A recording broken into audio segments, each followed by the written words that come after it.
మీరు ఎలాంటి బిజినెస్ చేస్తున్నా ఏఐ టూల్స్ ద్వారా మీ బిజినెస్ ని డబుల్ చేసుకోవచ్చు. జస్ట్ 49 రూపీస్కే ఏఐ టూల్. నమస్తే, వెల్కమ్ టు సుమన్ టీవీ. ప్రస్తుతం మనతో పాటు ఉన్నారు ఫర్టిలిటీ స్పెషలిస్ట్ రేణుక మేడం. మీరంతా మాట్లాడదాము. ఈరోజు టాపిక్ ఏంటంటే 30 సంవత్సరాలు దాటాక పెళ్లి చేసుకుంటే వచ్చే ప్రాబ్లమ్స్ ఏంటి. చాలామంది మా కెరియర్ మేము డెవలప్ అవ్వాలి, కెరియర్లో సెటిల్ అయ్యాక మేము పెళ్లి చేసుకుంటాము, అప్పుడే పెళ్లి చేసుకోము అని చాలామంది అనుకుంటూ ఉంటారు కదా. అలాంటి వాళ్ళు 30-35 వరకు కూడా మ్యారేజ్ చేసుకునే వాళ్ళు చాలామందే ఉన్నారు, అమ్మాయిలే కానీ అబ్బాయిలే కానీ. మరి 30 years తర్వాత పెళ్లి చేసుకుంటే వచ్చే ప్రాబ్లమ్స్ ఏంటి, అసలు బెనిఫిట్స్ ఏంటి అనేది దీని గురించి మాట్లాడడానికి మేడం మనతో పాటు ఉన్నారు. మేడంతో మాట్లాడదాం. నమస్తే మ్యామ్. నమస్తే అండి. Renuka ma'am, marriage after 30 years అంటే 30 సంవత్సరాలు దాటాక పెళ్లి చేసుకుంటే సమస్యలు అసలు నిజంగానే ఉంటాయా? మ్యారేజ్ అనేది యాక్చువల్గా it's purely personal choice. So ఎప్పుడు మ్యారేజ్ చేసుకోవాలి, ఎవరిని మ్యారేజ్ చేసుకోవాలి అనేది it's a totally personal thing. So మనం ఇప్పుడు ఈ టాపిక్ గురించి డిస్కస్ చేస్తున్నాం అని అంటే వీ నో దట్ ఏజ్ అనేది ఇంపార్టెంట్ మ్యారేజ్కి అనేది వీ నో. ఎస్. ఏజ్ ఎందుకు ఇంపార్టెంట్ అని అంటే మనకి 4 ఆస్పెక్ట్స్ ఉన్నాయి. ఒకటి emotional aspects, emotional stability. Second thing financial stability. Third thing societal norms, సొసైటీలో ఉండే beliefs. Most important thing health. So ఈ 4 ఆస్పెక్ట్స్ వల్ల ఏజ్ అట్ మ్యారేజ్ అనేది ఇంపార్టెంట్. ఫస్ట్ దానికి వస్తే ఇమోషనల్ స్టెబిలిటీ. మనం మెచ్యూర్ అవుతున్న కొద్దీ ఆర్ మనం ఏజ్ పెరుగుతున్న కొద్దీ మన థింకింగ్ కూడా మారుతూ ఉంటుంది. సో మనం తీసుకునే డెసిషన్స్, మన కాన్ఫిడెన్స్, సో మనం ఇంపల్సివ్ డెసిషన్స్ తీసుకునే ఛాన్సెస్ తక్కువ ఉంటుంది. సో మెచ్యూర్డ్గా ఆలోచించడం వల్ల ప్రాపర్ జడ్జ్మెంట్ అనేది ఉంటుంది. మనం సెలెక్ట్ చేసుకునే పార్ట్నర్ని కూడా ప్రాపర్గా జడ్జ్ చేసుకోగలుగుతాము. అండ్ మనల్ని మనము అర్థం చేసుకుంటాం. యాజ్ వీ మెచ్యూర్ మనకి ఏం కావాలి, మనకి ఏంటి అవసరం, నేను హ్యాపీగా ఉండటానికి నాకు ఏమేమి రిక్వైర్మెంట్స్ ఉన్నాయి అనేది మెచ్యూరిటీ స్లోగా డెవలప్ అవుతూ ఉంటుంది. సో అందుకని మ్యారేజ్ అనేది ఈ ఏజ్లో చేసుకుంటే బెటర్గా ఉంటుంది అని లిమిట్ ఉంది, రేంజ్ ఉంది. Second thing financial stability. మనం పెరుగుతున్న కొద్దీ, ఏజ్ పెరుగుతున్న కొద్దీ మనకి ఫైనాన్షియల్ స్టెబిలిటీ కూడా పెరుగుతూ ఉంటుంది. కాన్ఫిడెన్స్ వస్తుంది దానివల్ల. సో ఆ కాన్ఫిడెన్స్ వల్ల కూడా మనము ఇంకా మన పార్ట్నర్ని బాగా చూస్ చేసుకుంటాం. సో దానివల్ల కూడా మనకి మ్యారేజ్ ఈ ఏజ్లో అయితే బెటర్గా ఉంటుంది అనేది మనకి ఎప్పటి నుంచో మన పెద్దవాళ్ళు కూడా చెప్తూ ఉంటారు, ఏ వయసులో అవ్వాల్సినది ఆ వయసులో అవ్వాలి అని. So third thing societal norms. ఇది చుట్టుపక్కల నుంచి వచ్చే ప్రెషర్స్. చిన్న ఏజ్లో అన్న ఇబ్బందులు ఉంటాయి, ఓల్డ్ ఏజ్ పెరుగుతున్న కొద్దీ కూడా ప్రెషర్స్ పెరుగుతూ ఉంటాయి. సో వాళ్ళు సొసైటీ వాళ్ళు అంటే మనకేంటి అని అనే థాట్ వస్తుంది, కానీ ఒక పాయింట్లో సెల్ఫ్ డౌట్ అనేది వస్తుంది. సో అందరూ ప్రెషర్ చేస్తుంటే నేను నిజంగానే లేట్ చేసుకుంటున్నానా అనేది ఒకటి వస్తుంది. అన్నిటికంటే ఇంపార్టెంట్ హెల్త్. మనం ఏజ్ పెరుగుతున్న కొద్దీ మనము ఎంత మంచి లైఫ్ స్టైల్ ఫాలో అవుతున్నా, ఎంత జాగ్రత్తలు తీసుకుంటున్నా, న్యాచురల్ ఏజింగ్తో వచ్చే చేంజెస్ ఏవైతే ఉన్నాయో దాన్ని మనం కంప్లీట్గా అవాయిడ్ చేయలేం. సో హెల్త్ ఇష్యూస్ అనేవి వస్తూ ఉంటాయి. సో అందుకని ఏజ్ అనేది ఎప్పుడూ మైండ్లో పెట్టుకోవాలి మ్యారేజ్ అనేది ఆలోచించినప్పుడు. So right age for marriage అనేది మనకి మామూలుగా 23 to 28 years. సో కొంచెం ఆ రేంజ్లో చేసుకుంటే ఏంటి అని అంటే మనం కరెక్ట్గా పార్ట్నర్ని చూస్ చేసుకోగలం, ఫైనాన్సెస్గా కూడా బాగుంటుంది, సొసైటీ ప్రెషర్స్ కూడా తక్కువ ఉంటాయి ఆ ఏజ్లో, అండ్ హెల్త్ కూడా సహకరిస్తుంది. అండ్ మ్యారేజ్ చేసుకున్న వెంటనే మనము ప్రెగ్నెన్సీ గురించి ఆలోచించాలి అనే తొందర కూడా ఉండదు. సో ఆ 23 to 30 years అనేది it's an ideal time for marriage, ఇవన్నీ కన్సిడర్ చేసుకుంటే. అలానే ఎర్లీ మ్యారేజ్ తోటి అన్ని డిసడ్వాంటేజెస్ ఉన్నాయా, లేట్ మ్యారేజ్ తోటి అన్ని డిసడ్వాంటేజెస్ ఉన్నాయా అని చెప్పడానికి లేదు. దీనివల్ల కొన్ని అడ్వాంటేజెస్ ఉన్నాయి, లేట్ మ్యారేజెస్కి కూడా కొన్ని అడ్వాంటేజెస్ ఉన్నాయి. లేట్ మ్యారేజ్ వరకు వస్తే లేట్ మ్యారేజ్ వల్ల వచ్చే అడ్వాంటేజెస్ ఏంటి అని అంటే ఫస్ట్ థింగ్ ఇమోషనల్ స్టెబిలిటీ.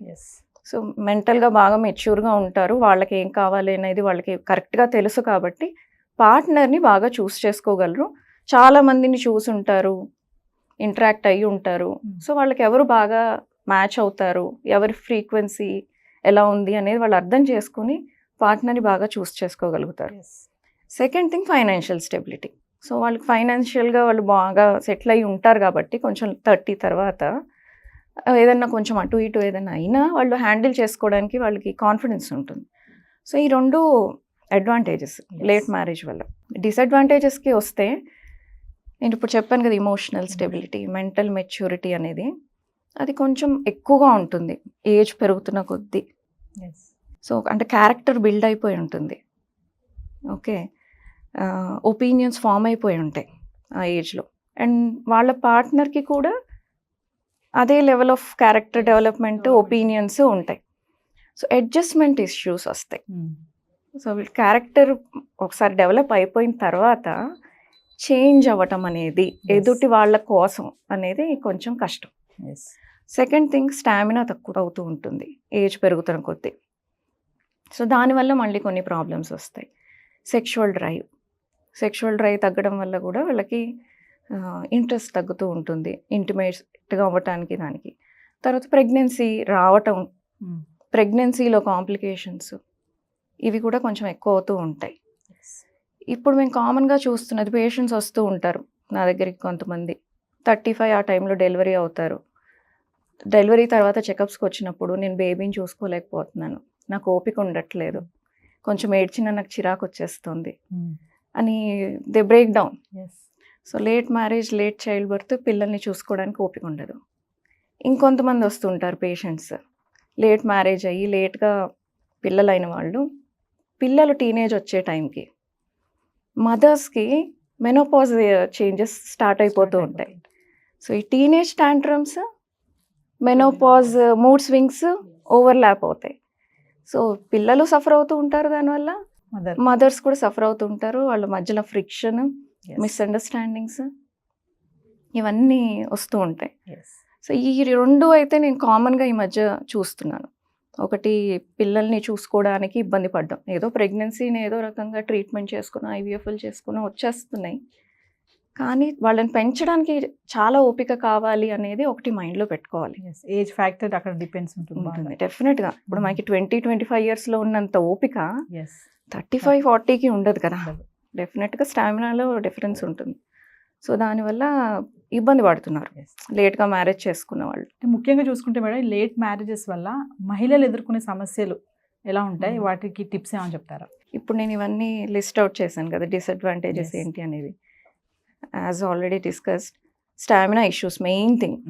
ఒకటి, ఫర్టిలిటీ తగ్గడం, ఇదొకటి. స్టామినా అనేది బోత్ ఫిజికల్గాను మెంటల్గా కూడా స్ట్రెస్ తీసుకునే క్యాపబిలిటీ కూడా తగ్గుతూ ఉంటుంది. అది వర్కింగ్ ఉమెన్ వాళ్ళకి ఇంకా ఎక్కువ ఉంటుంది. సో ఇంట్లో చూసుకోవాలి, బయటకు వెళ్ళి చూసుకోవాలి, మళ్ళీ ఇంటికి వచ్చిన తర్వాత రెస్ట్ ఉండదు. సో వాళ్ళకి లెట్అవుట్స్ ఉండవు. సో చివరికి ఏమవుతుందనంటే ఆ లెట్అవుట్స్ ఏదర్ పార్ట్నర్ అన్న అవుతారు, లేకపోతే పిల్లలన్నా అవుతారు. సో అది మెయిన్. సో సైకలాజికల్గా కూడా ఉమెన్తో పాటు మొత్తం ఫ్యామిలీ కూడా ఇంపాక్ట్ తీసుకోవాల్సి వస్తుంది. సో అది ప్రెగ్నెన్సీ రిలేటెడ్ ఉంటాయి. సో ప్రెగ్నెన్సీ రావడానికి ఇబ్బంది పడతారు.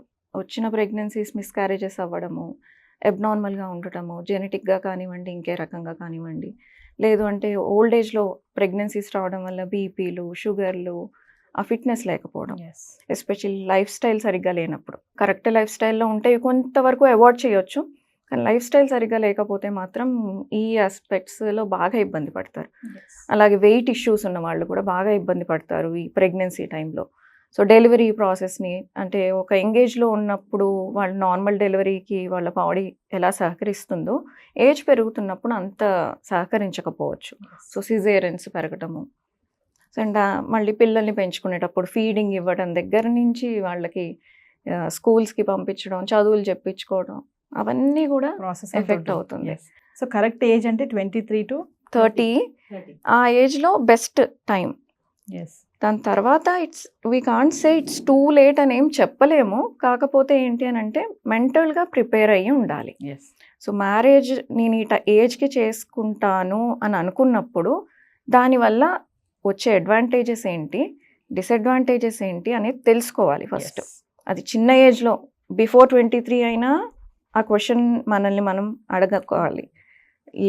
తర్వాత అయినా first we should ask hour cells, మనకి దీనివల్ల వచ్చే పాజిటివ్స్ ఏంటి, నెగిటివ్స్ ఏంటి.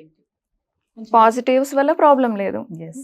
కానీ చాలా మంది అంటారు కదండి, ఒకటే సమస్య చెప్తారు, లేట్ గా పెళ్లి చేసుకోవడంలో పిల్లలు పుట్టరు టైం కంటారు. కానీ మీరు చెప్పినట్టు చూస్తే అది పక్కన పెడితే చాలానే లిస్ట్ ఉంది.